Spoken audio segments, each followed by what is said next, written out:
on the drive home, I realized that it wasn't the evidence. The evidence isn't what was holding me back, because the evidence was strong. It was the fact that I didn't want it to be true. And when I realized that, that's when I threw my hands up and I said, all right, Jesus, what's next? Hey guys, I'm Bill Westers, and this is the Encountering Truth podcast.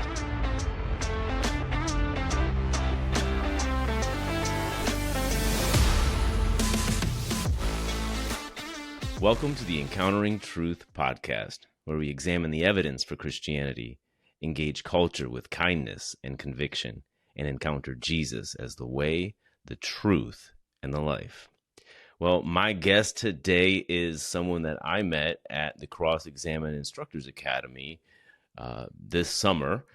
His name is Michael Ray Lewis, and we were having lunch one day, and he was just telling me his story. It's just an incredible story about how he went from basically being a pretty staunch atheist to examining the evidence for Christianity and encountering Jesus as the way, the truth, and the life. And he's got a great story. And what's really cool is that Michael is actually a filmmaker, and he's going to take he's in process on the project to make a documentary film about that very evidence that he examined that led him to Christ. And so we're going to talk about that video later on and even look at a preview of it. But first, I want to just go ahead and welcome my guest on. Welcome, Michael Ray Lewis. Thank you for joining us today. Thank you so much for having me. All right. Yeah. Well, it's great to have you. And, you know, like I said, your story just was such a powerful story that I would love for you to be able to share that with our audience. And then, you know, in the intro, I said that you were basically a staunch atheist. Would that be a pretty good description of where you were? And maybe start there. Tell us about your story and what led to you to change. Yeah, absolutely. So yes, I was a staunch atheist. I grew up in a home that it wasn't a Christian home. Everyone in my home would say that we believed in God and had a Bible under our bed, but we never touched the Bible, never talked about God, and Jesus specifically was never even brought up in my home. So naturally, as I get older, the only real interaction I had with Christians were the ones that were on the street corners with the megaphones and the giant signs yelling at me that I'm going to hell.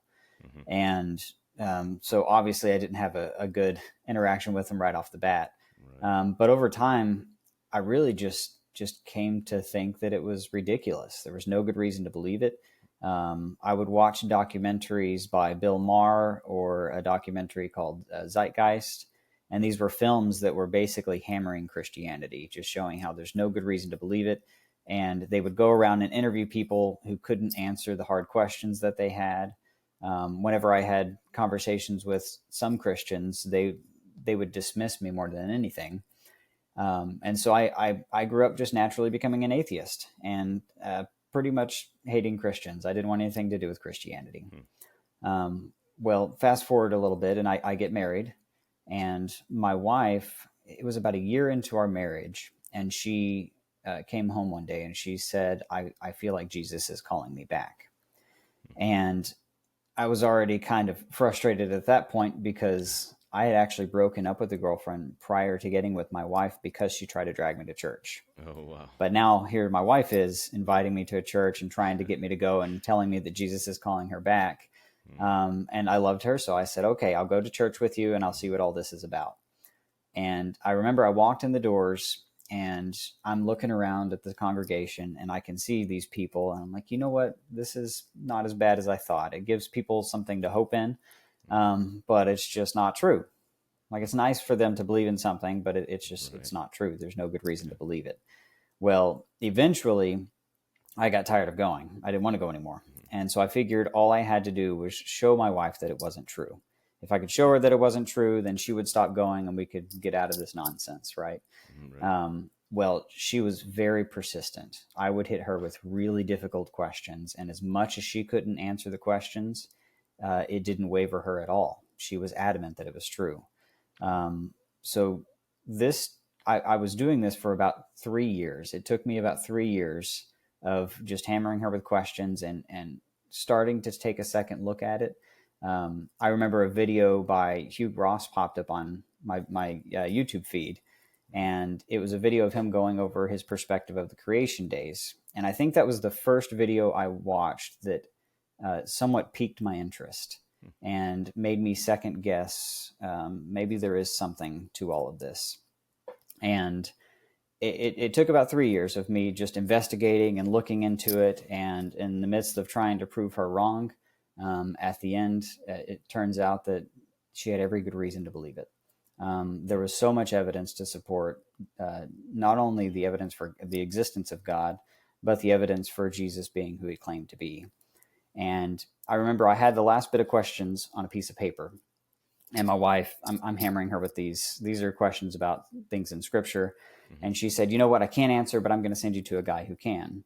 And she sent me to a family friend. And I went to his house and had all of these questions laid out. And I was ready to just hammer him with it.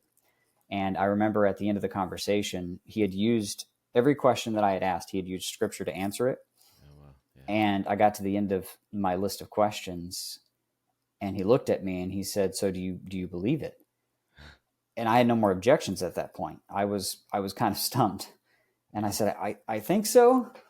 But I wasn't sure. And I remember it was the drive home that night, right after I left him. On the drive home, I realized that it wasn't the evidence. The evidence isn't what was holding me back, because the evidence was strong. Sure. It was the fact that I didn't want it to be true. Okay. And when I realized that, that's when I threw my hands up and I said, all right, Jesus, what's next? And ended up giving my life to Christ. Wow. So it was a very, very slow process, because I was very resistant. I was in it to prove it wrong, and ended up proving it right. Yeah, I love stories like that, though. It's so, you know, sometimes as a Christian, when you're sharing your faith and talking to people, you just come across people that just seem hostile, or like, man, how is this guy ever going to change? But then we meet people like you that completely doubted and were atheist and were in a sense hostile, but God, right? People say, but God. And it's just amazing what God can do, even with the hardest heart. And what were some of those questions that you had? I mean, and I know, I think a lot of times when we get so stuck on what we've always done and believed and thought for so long, it can be really hard to, let go, and until we realize, like you said, that it's not the evidence, it comes down to more of an emotional doubt or some other reason, like, I don't want it to be true. What were some of the questions that you had, and how did he answer those? Well, the most basic evidential based questions I had were questions about evolution, questions about Genesis in general, questions about the crazy things that happened in Scripture, that just the miraculous events like Noah and all the crazy stuff you hear, and the existence of Jesus even being a historical figure was one objection that I had. But outside of the evidence-based questions I had, the more fundamental question or objection I had towards Christianity was the fact that he was going to send me to hell because I had trouble believing in him. I even told my wife this. I said, I can't believe in a God who's going to send me to an eternal punishment just because I have a bit of trouble believing in him. And that was my view. Yeah. But it was mostly because I didn't grasp the gospel. I didn't grasp the fact that we were already separated from God. I didn't grasp the fact that what he had done to bring us into a right relationship with him, and he's standing right there in front of you with his hands open, waiting for you to receive him. I didn't grasp all of that. All I saw was this hateful God who would send me to hell because I had trouble believing in him. And I think that is probably one of the main objections I hear when I have conversations with non-believers, because they've heard slogans like Jesus has died for your sins, Jesus is the only way, they've heard all of these statements so many times before that it's just like noise to them. Mm-hmm. They don't fully grasp the gravity of what the gospel is, what the good news is. And so I've made it one of the missions I've made in having conversations with people is to um, or explain to them the gospel in a different way, using different language, verse, instead of repent and believe and all of these slogans that they've heard these all of their life, and it hasn't really sunk in. In fact, for most self-professed Christians, it hasn't sunk in either. Yeah, that's a good point. I one of the greatest conversation starters I have when I'm having a conversation with non-believers is cross necklaces. I always go for the cross necklace because I'll go straight to it and I'll say, well, what does that mean to you? Yeah. And I'll ask them about Jesus. I'll ask them to explain to me the gospel. I'll ask them to define it for me. Tell me why does Jesus have to be the only way? And I'll ask the Christian these difficult questions to kind of spark that, the fact that not only do we need to understand the gospel and the gravity of it, but we need to be able to explain it to others. Yeah. And if we're not doing that well, then we're not doing our job as Frank says, ambassadors for Christ. Yeah, that's good. What is the language that you use? Because I think of it as, people have this idea of, oh, God's going to send me to hell. I like what you said, that um, that Christ is, or that we're already sending ourselves to hell. Right. And I like to look at it as Jesus as the one with the rescue plan. He's the rescue out of what we're doing to ourselves. And I think they don't recognize that side of it. But what are some of that language that you use to get through the noise of everything they've already heard? I'll use language. What I'll do first is I'll define what God is, because it's not as though God is some guy in the clouds, right? Right. I define this as a being that is eternal in every aspect that he can be eternal. And so when we talk about goodness or what is good, it's by definition the nature of God. And if things are good by definition of the nature of God, well, that means any deviation from good would be a deviation from God, right? And so what I'll do is I'll tell them, in your life, we look around at the brokenness of the world and we see that there's evil everywhere. And we also know that there's something in us that's missing. There's something in us that we can't seem to fill. It's this void that no matter what we do in life, we tend to try to fill it with different pursuits or hobbies. Right. But no matter what we do, we always have this hole that we can't seem to fill. Well, what I'll explain is that void that you fill is the separation from God. Mm-hmm. And if we're separated from God now, you can think of him as being a hot fire or a flame, and us being the shadow trying to be in the presence of the flame. It's impossible, right? Mm-hmm. There's something that's separated us from God, and that is sin. That is the deviation of his goodness.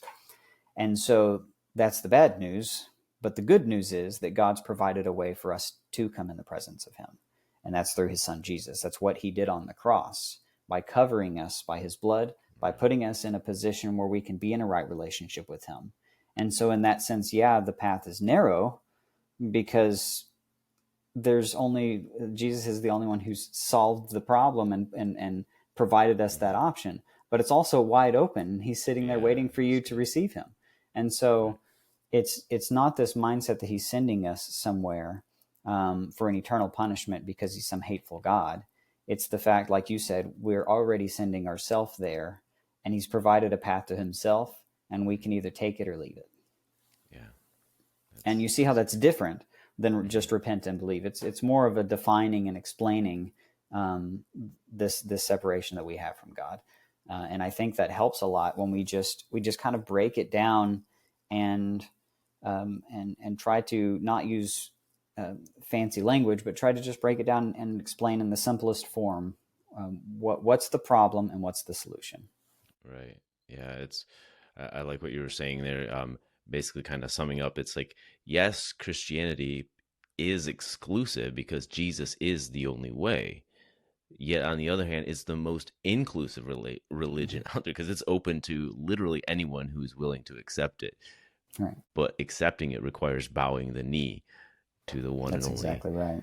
Yeah, that's And that's good. one of the things that I'll ask people when it kind of comes down to it, and I've gone through all the evidence and they're still resistant. One of the things that I'll ask them is, what are you afraid of losing Mm, if you give your life to Jesus? What is it that you can't seem to let go of? And some people will say, well, I don't know.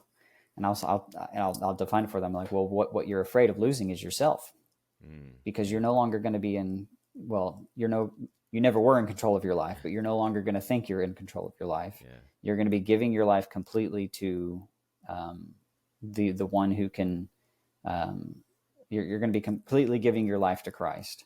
right. And in doing that, you're going to completely lose yourself as well. And far from that being a bad thing, it turns out to be the greatest thing you could ever do.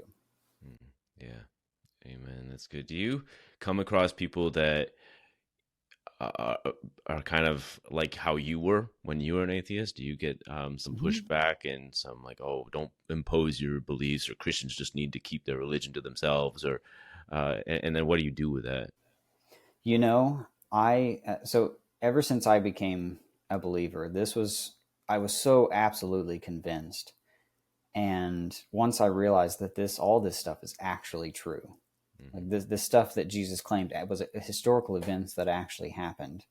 When I realized that, this fire was burning in me, like, well, why don't people know this? Right. I need to tell people about this. And so I've made it a mission of mine to have these conversations with people, even though I never was a people person. I'm not good at having conversations with people. But it turns out that if you prepare yourself, God's going to put people in your path. And 80% of the people that I run into are at least willing to have a conversation with me. And 80% of them have also not really thought hard about their belief systems, Right. about what it is that they actually believe about reality. Does it actually Um, work together? Is it consistent as a worldview? exactly. What they've done is they've taken slogans or Google searches or things that they prefer and built a worldview off of this without ever digging deeper. So it's more a worldview based on preferences. And so when you start questioning them about their worldview, um, it's really, you'll quickly notice that they haven't thought deeply about these topics. Hmm. And they're open to hearing what you have to say. I have some great conversations with people. Now, I do base a lot of my apologetic approaches based off of Greg Kokel's book Tactics. So my goal is to plant a pebble in this shoe, so to speak. Hmm.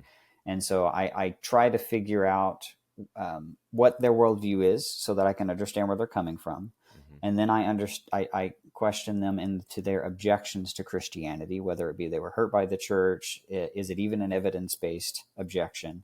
And then I try to leave them with something based on that objection. It's honestly not very often that I run into a staunch atheist like I was. Okay. More often than not, like I said, 80% of the people, I mean, I have some great conversations with people. Wow. Yeah. Um, but there are people, more so than that, are the people who are just resistant. They just don't want to talk about it. Okay. They'll avoid the topic or they'll try to Sure. change the subject. Um, but every once in a while, I do still run into the very aggressive atheist, and the only thing we can do is if they're willing to have conversations, you go for it, absolutely. Hmm. But if you feel that you're not getting anywhere with them, the only thing we can do is just take a step back, pray, leave them with something like your phone number, so that you will Sure. be that person that when God does something in their heart Yeah. and they have questions, you'll be that person that they can come back to, and then just continue to pray for them. Yeah. That's good. What do you do when you have people that have questions that maybe you don't know the answer to, or like when you were going through that, did you find that as a turnoff, or was it like you said with your wife? She was still pretty solid in her faith. Was that something that stood out to you as a positive or as a negative? Looking back now, definitely a positive, because she was able to, even though I hit her with these difficult questions, she was able to just be like, I don't know the answer to that. And she would, I remember she even offered like me getting books and reading on it, reading on the topics. One of the first books I bought was Timothy Keller's Reason for God, and read through that, and a bunch of apologetic books that I was running into. But I think that's the way we need to approach it. If we don't know the answer to a question, we need to be honest and say we don't know. But it should be our goal to try to figure out the answer to the question that we don't know. Don't ever try to answer it because then it's going to look bad. Most of the time when I had conversations with Christians as an atheist, they would get defensive and they would try to throw forth an answer even though they hadn't looked into the topic. And I think that's the worst thing we can do because then we start becoming defensive in the way that's like this aggressiveness, and non-believers see right through that. Yeah, and I think there's something to be said about just being honest, like you said, and saying, "Look, I don't know, but I can look into that and get back to you," and then you kind of maintain that relationship with a phone number, like what you were saying, and just be there for them, and maybe be able to get back in touch, or next time you see each other, like, "Hey, look, I looked into that question that you have, and here's what I came up with," or maybe it's still not the best answer or a satisfactory answer, but at least you're showing interest in that person's life, that they can see that you're a real person and not just some combative type of individual that just turns them off even more, right? Exactly. In fact, what's interesting about that is it's the greatest thing, the hardest thing when you're trying to evangelize and have conversations with people. I think most Christians are so afraid that they're going to get asked a question that they don't know the answer to that they avoid the conversations altogether. But what's crazy is if you just jump into the conversation, even though you don't know all the answers, maybe you haven't studied apologetics, or you have this friend at work that you just want to have a conversation with, you don't even know what their objections are. If you'll just throw yourself into the conversation, be honest with them about the things you don't know, be a student of their worldview, and let them ask the hard questions, I guarantee you when they ask you a question that you don't know, it's going to create this fire in you that will make you want to know the answer to the question. And then you'll go figure it out, get back with them. But now you have that in your pocket that the next time that question comes up, you're prepared. That's true. Yeah. And at the very least, you can even help someone just by having those conversations, causes people to start to think about their own worldview. That, like, a lot of, like what you were saying earlier, a lot of people haven't even like thought about what they believe. And if we can at least get them thinking about that, maybe sometimes they would realize, hey, you know what, this is inconsistent. I have a mind, but yet I believe the only thing that's real is the physical things. Like, how does that add up? Or, as just an example.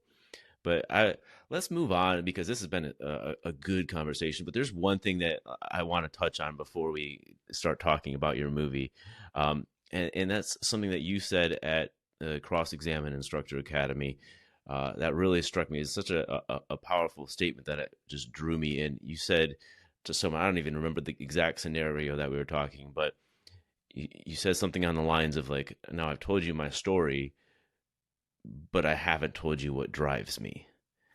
Can you tell us, Michael, what drives you? So shortly after I became a believer, I was, like I said, I was on fire. I wanted to share Jesus with the world, but I was afraid.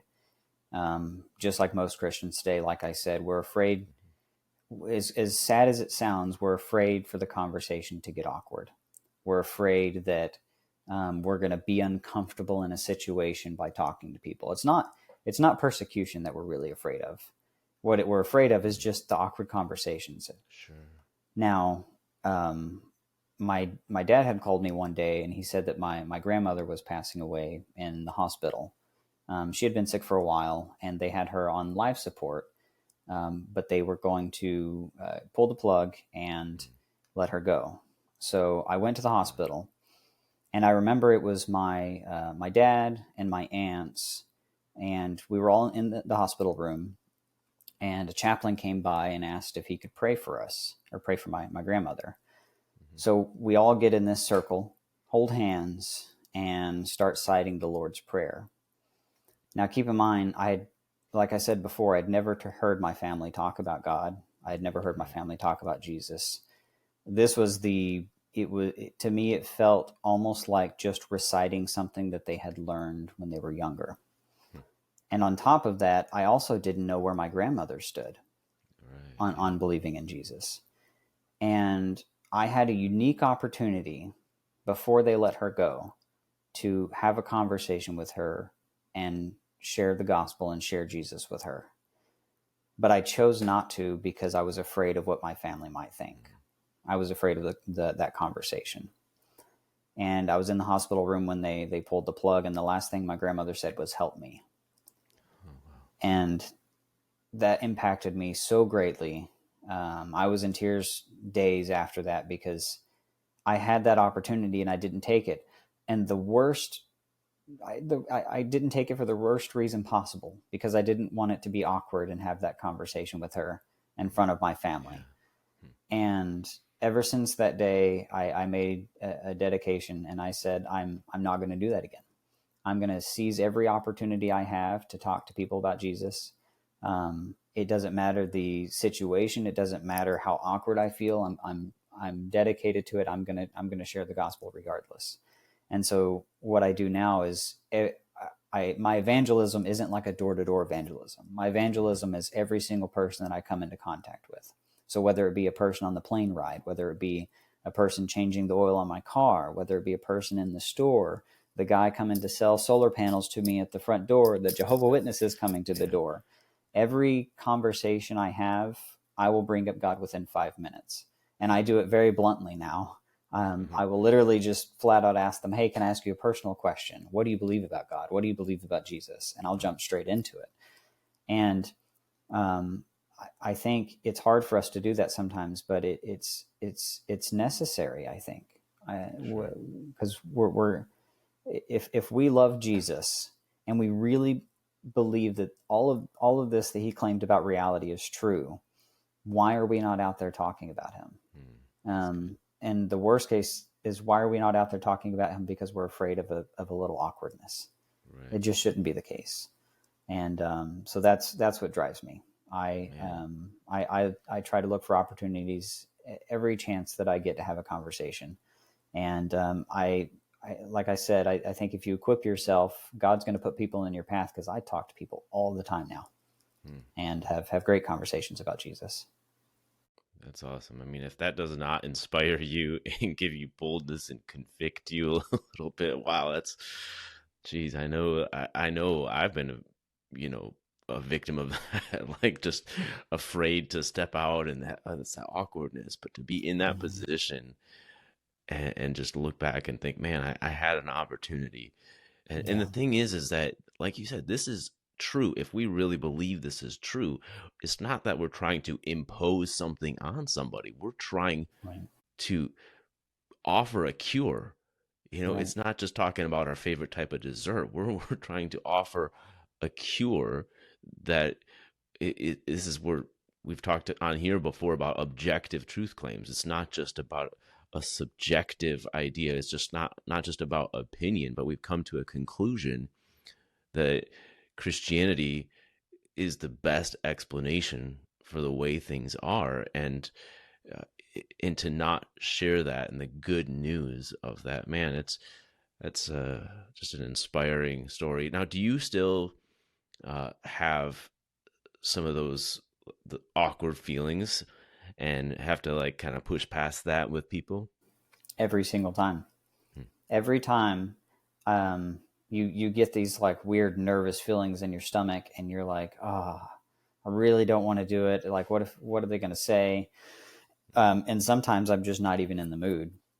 But what I found is that when you start feeling that tension and that nervousness, all you got to do is ask the first question. Just ask the question, "What do you believe about God?" Or just start it out with, "Can I ask you a personal question?" And the minute that you ask that first question, I don't want to say it goes away, but every question after that just becomes easier. The conversation starts to just grow, and you'll be so surprised at how many people inwardly so badly want to talk about God, because people don't like, the two topics to avoid are politics and religion, right? Right. And Yeah. the only conversations most people have are about the weather or sports teams. Um, Mm.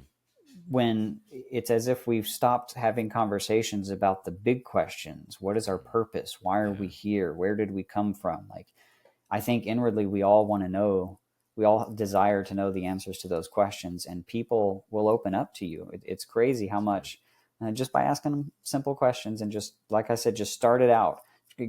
Get something in your pocket that you can say that will start the conversation. Like I said, mine is, can I ask you a personal question? Right. Yeah. Just think of something that, and then you already know that first question, and then just let the conversation go from there. Yeah. That's good. Well, man, this has been really good. But I really want to get to talking about your film. So let's get into that, and then yeah, and kind of go from there. But first of all, it's called Universe Designed. Is that correct? Yes. Okay. And then so tell us a little bit about it. Just what caused you, what brought you to decide to make the film? Um, Give us a little bit of your background in the film industry, and go on from there. So I grew up watching nothing but horror films. I loved horror films. So much so that I wanted to make horror films. So I ended up buying a camera. I did a few short films. I gradually started doing more. I ended up getting hired for a couple of feature films, and everything about my world was horror. I was obsessed with it. Wow. And then I gave my life to Jesus, and I had already had a script and a story prepared for a horror film I was going to do. Ended up giving my life to Jesus, and I just felt this conviction, like there's no good reason for me to do this. Wow. I even tried to think of some way to make it into a Christian horror film in my mind, and I couldn't do it. I felt like I needed to do something different, and my wife was talking to me, and or we were having conversations, and I was like, well, I can't do a Christian film because Christian films suck. And Yeah. she said, well, why don't you do a documentary on the evidence that you found? And so originally I was just going to try to find some atheists that gave their life to Christ and get some testimonies and put that together. But I also sent emails to all of the people that I read books on during that 3 years. Okay. So Frank Turek, Hugh Ross, Yeah. Greg Kokel, Stephen Meyer, all of these guys. I just sent out an email and said, hey, I'm doing a documentary and I'm wondering if they'll be willing to be interviewed for it. Virtually every single one of them responded and said yes. And so I started booking plane tickets on credit cards, and Nice. I created a website with like a donation base so people could donate and fund the project. And I just started going and getting all of these interviews. And I honestly didn't know how the story was going to play out, because it took me 3 years to convince me that this was true. Mm. And if I'm going to do a film and try to pack in the evidence for God, that seems like a almost impossible task to try to compact all of that into an hour and 20-minute or 2 hour movie. But what I did is all of those difficult questions that I had as an atheist, I wrote them down on a piece of paper. I went in front of all of these interviews and asked them all those difficult questions. Nice. And I got their responses to all the hard questions that I had. And the result of it is a documentary that is providing the evidence for not only the existence of God, but for Jesus being who he claimed to be. So in the documentary, I cover the origin of the universe, the fine-tuning of the universe, the design that we see in life, the problems with evolution.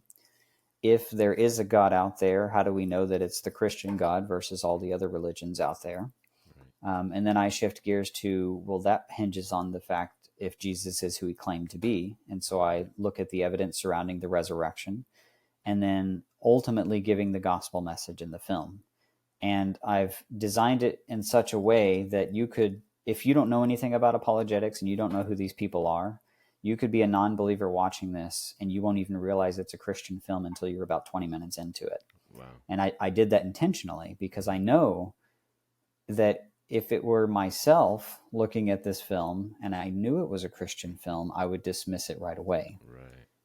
And I don't want people to dismiss it. I want to, my goal with the film is to pique their curiosity, because I know I can't build an entire case in one film. But what I can do is I can get them to rethink about Christianity and pique their curiosity, and then challenge them to go and look at the evidence themselves. And so my goal is that once you watch the film will direct you to the website. And on the website, I have all of the resources for all of the scholars that I interview, in the hopes that you'll go and start your investigation in the way that I did. That's good. Yeah. Well, I want to just dive in and let's just watch the trailer here. So we'll see if we can make this work.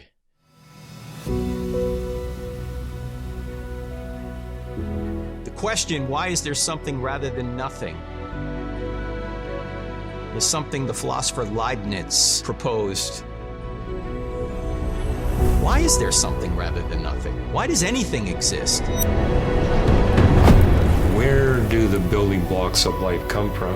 The fundamental constants and parameters and characteristics that have to assume exacting, precise values if life is going to be possible in the universe. People look around and they say, why are things the way they are?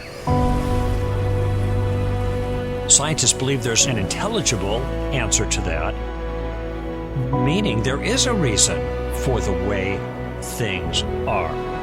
What's that reason?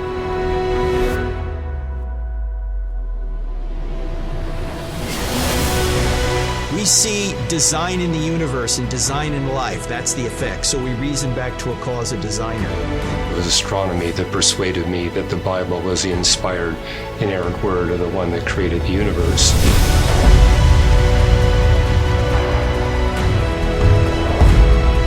I wanted to see if the evidence that I was finding for the resurrection of Jesus would withstand the toughest of critical scrutiny. No one in the history of anyone has had the impact that Jesus of Nazareth has had in literature, art, music, education, science, and world religions.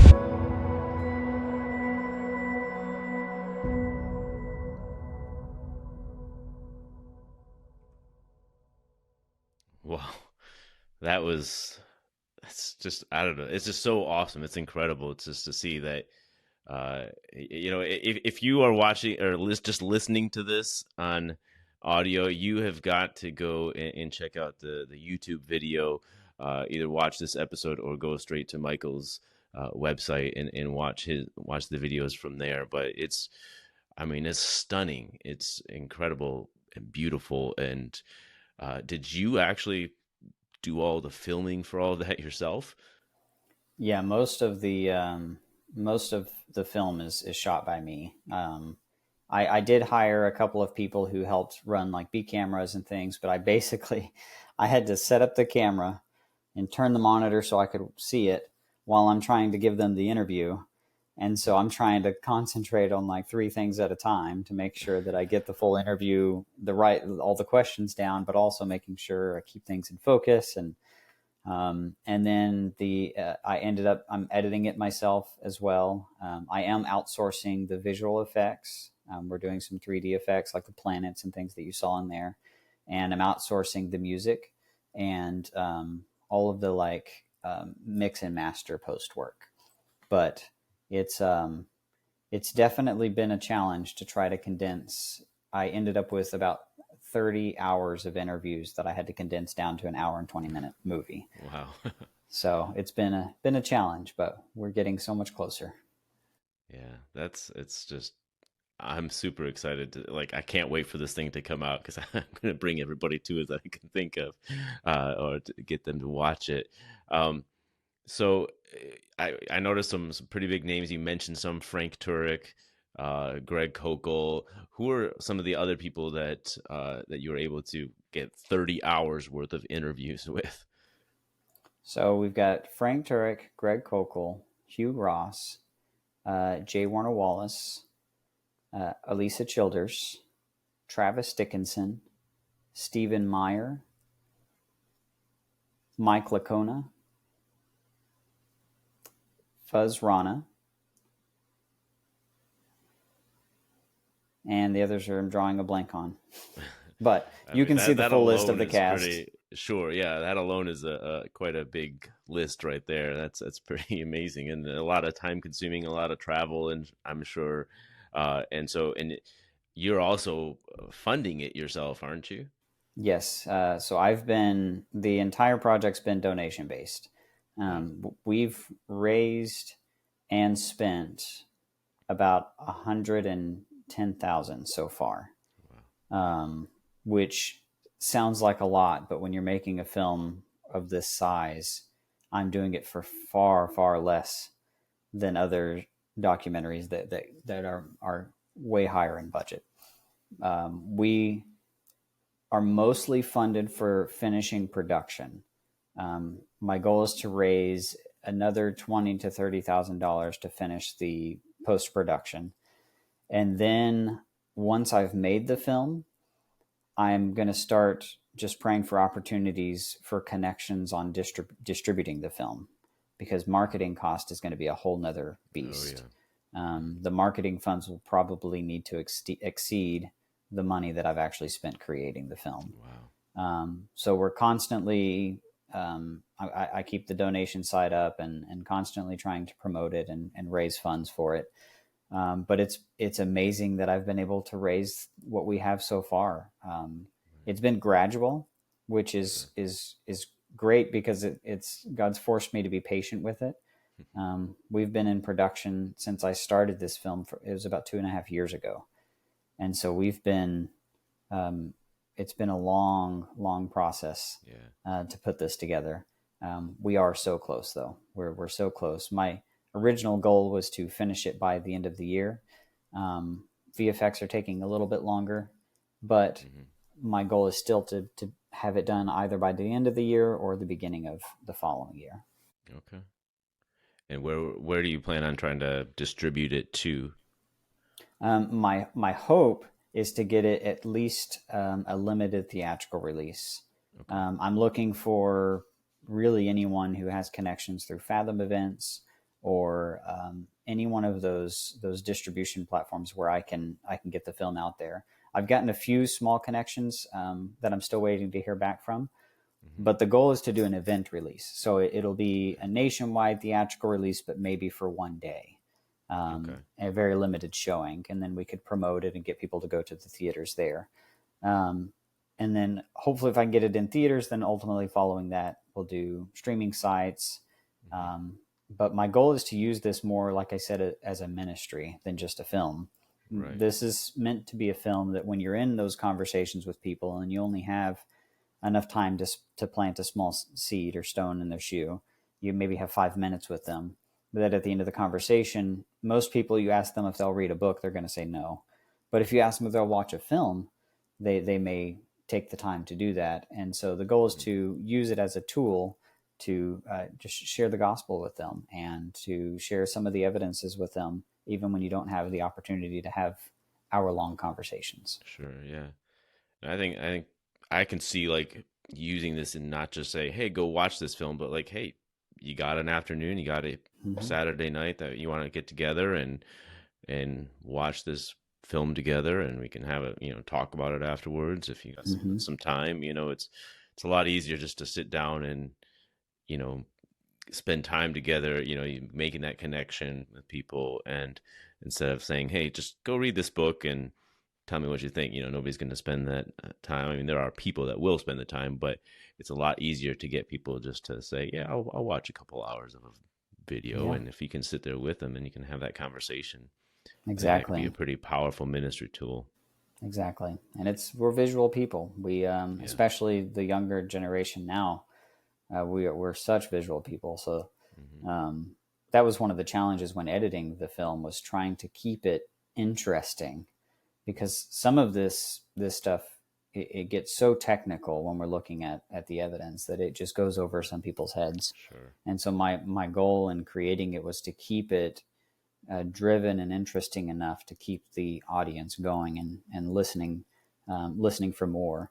And then, like I said, ultimately I ended up giving the gospel message at the end of the film. One of the things that I didn't expect when I became a believer was most of these Christian films that come out are more so family safe films. So they're films that have some kind of good message and they're safe for the family to watch, but they don't actually deliver the gospel. And remember when I was talking earlier, I said 80% of the people that I have conversations with, they don't have a grasp on the gospel. They've heard the slogans, but they don't have a grasp on the brokenness that is in us and the separation that we have. And so one of the things I was adamant about with creating this film was making sure that the gospel is in there. That's awesome. And I'm just super excited. I just want to keep up to date. And look, guys, if you are listening to this, if you're watching this, make sure that you follow Michael, keep checking back to his webpage and go donate to him, because I think this is just going to be such a powerful tool, because you're right. There's a lot of Christian films out there that have a good family safe message, but it's a lot of times for Christians, and they don't share a gospel message because it's like, hey, we want to create this so that it's safe for Christian families to watch with their kids. And there's a place for that.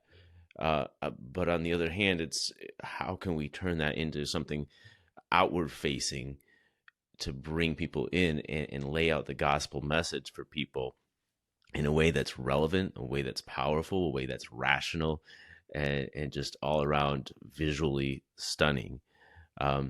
So I've really enjoyed this website, I've really enjoyed this interview with you, Michael. I want to ask you one more question before we bring things to a close, and kind of summarizing some things here. If you could go back in time and talk to that younger Michael Ray Lewis, the unbelieving atheist Michael, what would you say to him? Or maybe there's someone listening to this right now that's kind of in that same position. What would you say to that person or that younger version of you that's exploring the possibility or against the possibility of Christianity? I would probably say that Christianity isn't what you think it is. You're viewing Christianity through the lens of Christians who are fallen short. And if we are to figure out if it's actually true, one, we need to be at least open to taking a look. And we can't assume things right off the bat. I would have told myself to stop taking things at face value and look deeper, and start trying to figure out what is true about reality. Looking at the different worldviews, looking at the different belief systems, and putting every one of those belief systems to the test and see which one holds up. Because if there is one that's true, it's going to stand out pretty obvious that one's going to hold up. Sure. And so I would challenge myself to take a second look at it, give it a chance, and take a second look at it. That's good. Thank you so much. And tell us one more time, where can we go? First of all, you kind of share with us where you are in the production process. Summarize that for us again. Tell us what more that you need to do to be able to finish, and give us a picture of how much that you're looking for to be able to finish this amazing project of yours, and what can we do to help you with that? Well, right now, the story is complete. Most of the film is cut and edited. We are about halfway through visual effects. So we still have some 3D elements that are being created. The music is already done. So the final bit of funding now is just to complete those visual effects, to complete the color, and to complete the mix and master of the audio. Once that's finished, then I have to figure out how the distribution process is going to work. I've waited to start reaching out to people until I have a completed product to show people. But once it's finished, then I'm probably going to do another donation campaign to try to raise money for marketing and see where to go from there. But as of right now, I think I can probably finish the film with another 20 to 30,000 is what I'm still looking to raise to finish it. And then marketing cost, I don't have a number on yet because this will be my first film as a director. All of the other films that I've done, I've either been the DP, the camera operator, the editor. So this will be my first film as a director. So I'm still trying to figure out how the distribution process works. Okay. So if anyone has connections or knows how that process is going to go, you can always reach out to me via the website as well. And the website has the website has so much more than just the trailer and a donation page. If you go to the website, like I said, I have the resources for all of the scholars that are in the film. And my goal is to create almost like a central station where people who are trying to sort through all of this information, it's kind of like a location you can go to, and it gives you a ton of the resources that you need. That's good. And share that website with us one more time. Just universedesigned.com. Okay. universedesigned.com. And that's designed with a D on the past tense, right? That's right. Yep. Okay. Well, thank you so much, Michael, for joining us. I'm overjoyed about this project, and I can't wait to see it. And I can't wait to hear all of the reports and hear the stories that will come, the lives that will be changed as a result of it. So thanks for coming on, Michael. Thank you. All right. Well, thank you guys so much for listening to this episode. Make sure that you go to Michael's website, go check him out, support him, reach out to him, do what you can financially, be in prayer for him and for this project. I'm sure he would appreciate all of that. But thanks for listening again, and make sure to share this episode with your friends, subscribe and like the podcast wherever you listen, and make sure to follow us on Facebook and visit our website, encounteringtruth.org. But remember, let's make it our goal to examine the evidence, engage culture, and encounter Jesus. God bless. We'll see you next time.